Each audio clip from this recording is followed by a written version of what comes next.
नमस्कार। Super India news TV में आपका स्वागत है। मैं हूं राजेश आर्य।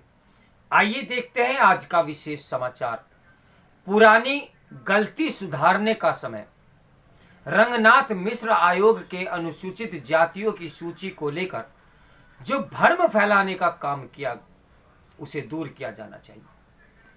केंद्र सरकार ने पूर्व मुख्य न्यायाधीश जस्टिस केजी बालाकृष्णन की अध्यक्षता में एक आयोग का गठन किया है जो इसकी जांच करेगा कि क्या मतांतरण कर मुस्लिम या ईसाई बने दलितों को अनुसूचित जाति यानी एससी की सूची में शामिल किया जाना चाहिए।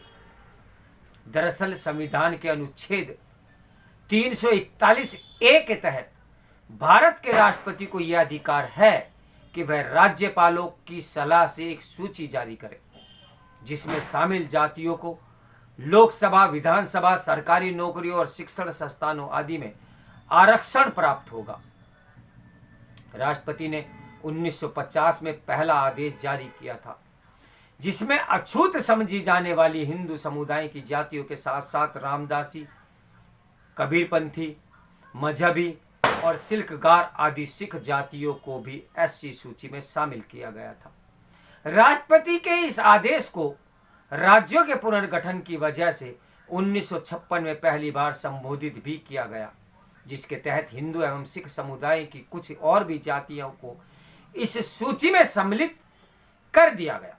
राष्ट्रपति के आदेश को 1990 में दूसरी बार संशोधित किया गया, जिसके तहत नव बौद्धों को भी एससी में शामिल रहने का प्राविधान किया गया।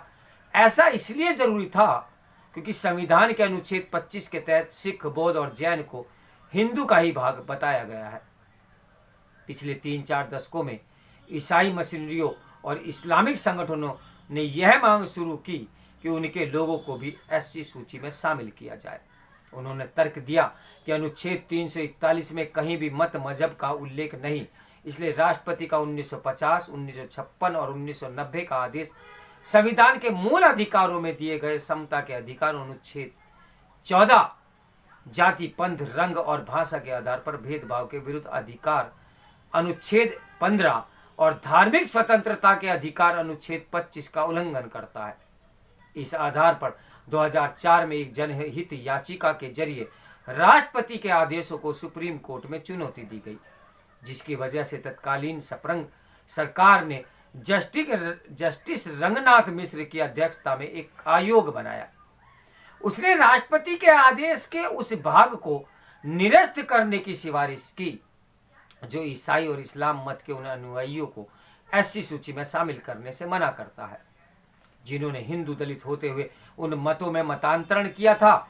मिश्र आयोग की सिफारिशों पर हंगामा हुआ तो तत्कालीन सरकार उससे पीछे हट गई। अब सुप्रीम कोर्ट में इस मामले में फिर सुनवाई शुरू हुई है तो केंद्र सरकार ने जस्टिस केजी बालाकृष्णन की अध्यक्षता में नया आयोग बनाया है। ये मामले का नए सिरे से अध्ययन करेगा। दरअसल मिश्र आयोग ने एससी सूची को लेकर बड़ा भ्रम फैलाने का काम किया, इसे जल्दी दूर भी किया जाना चाहिए। अब जस्टिस रंगनाथ मिश्र आयोग का कहना था कि भारत का संविधान एससी सूची को किसी चुनिंदा धर्म तक सीमित नहीं रख सकता, इसलिए राष्ट्रपति ने 1950 के अपने आदेश में धर्म के उल्लेख करके इस संकल्पना का उल्लंघन किया है। जब हम संविधान सभा में एसटी सूची से संबंधित बहस को देखते हैं तो मिश्र आयोग के इस दावे का खंडन हो जाता है।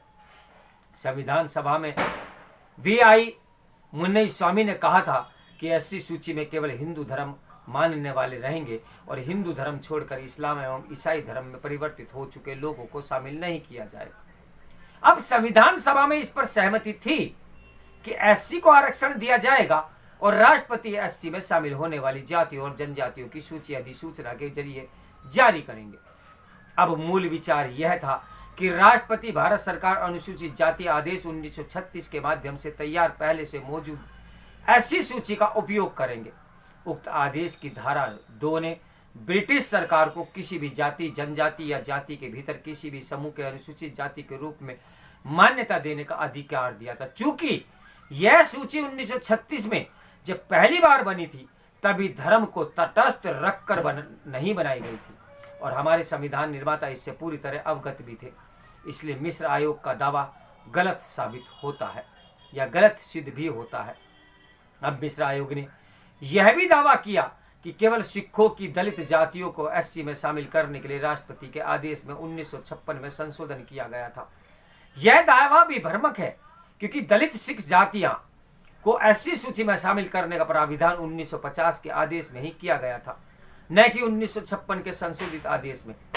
राष्ट्रपति के 1950 के आदेश का खंड 3 कहता है कि कोई भी व्यक्ति जो हिंदू धर्म से भिन्न उपासना पद्धति को मानता है उसे एससी नहीं माना जाएगा।